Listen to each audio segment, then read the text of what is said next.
কোয়েলপুরে একটি বাড়িতে একটি কুকুর এবং একটি বিড়াল দুজনেই আনন্দে বসবাস করছিল। মালিক বাজারের লোকদের আগেই বলে রেখেছিল যে ওরা যখন আসবে ফর্দ দেখে যেন মালগুলো দিয়ে দেয়। সেই মতো ওরা বাজারে যেত এবং সবজি মালপত্র নিয়ে আসতো। কুকুরটির একটি বাচ্চা ছিল এবং বিড়ালটিরও বেশ কিছু বাচ্চা ছিল। কুকুরটি সব বাচ্চার প্রতি যথেষ্ট নজর রাখত। কুকুর এবং বিড়ালের বাচ্চাগুলি একসাথেই থাকতো দল বেঁধে। ওরা একে অপরকে ভালোবাসতো, খেলতো, কিন্তু জীবন তো একরকম যায় না, কখন যে কি হবে কে বলতে পারে। এই ছোট্ট ফুলের মতো নিষ্পাপ শিশুগুলি এক অন্ধকার জীবনে ফিরে গেল। একদিন মা বিড়ালটি নিজের সন্তানকে বাঁচাতে গিয়ে নিজেই গাড়ির তলে চাপা পড়ল।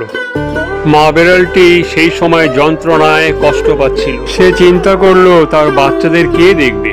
সে বলার চেষ্টা করছিল, হ্যাঁ গো, কেউ কি আছো, আমার বাচ্চাগুলোকে দেখো। সুন্দর মা বিড়ালটি মারা গেল।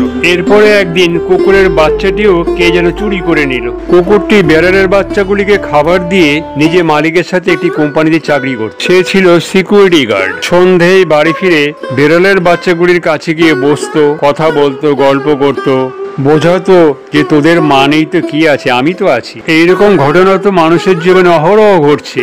নিষ্পাপ বিড়ালের বাচ্চাগুলি এই কুকুরটিকে নিজের মা এবং বাবার মতোই ভালোবাসত। ওরা তো কিছু বোঝে না। কুকুরটি যা স্যালারি পেত সবটাই মালিকের হাতে তুলে দিত। ছুটির দিনে কুকুরটি বিড়ালের বাচ্চাগুলিকে নিয়ে নদীর পাড়ে বেড়াতে যেত। ওরা যাতে জলে ডুবে না যায় মালিক ওদের লাইফ জ্যাকেট পরিয়ে দিত। এগুলো ছিল এক অসাধারণ দৃশ্য। ওরা লাইফ জ্যাকেট পরে অল্প জলে বসে থাক। দিনের আলো থাকতে থাকতে ওরা বাড়ি চলে আসত। বাড়িতে ফিরে আসার পর কুকুরটি ওদের যত্ন সহকারে খাওয়াতো। মালিক ছিল খুব ভালো, ওদের খাবার দাবার সব সাজিয়ে রেখে যেত।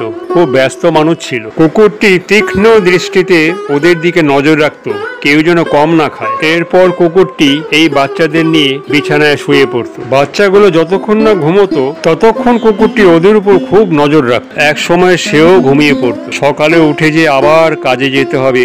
আপনাদের কাছে একটা রিকোয়েস্ট, ভিডিওটি ভালো লাগলে সাবস্ক্রাইব করতে কিন্তু ভুলবেন না। ওদের জীবনে যা ঘটলো তা আমাদের জীবনেও ঘটতে পারে, তাই সতর্ক থাকাই ভালো। ধন্যবাদ।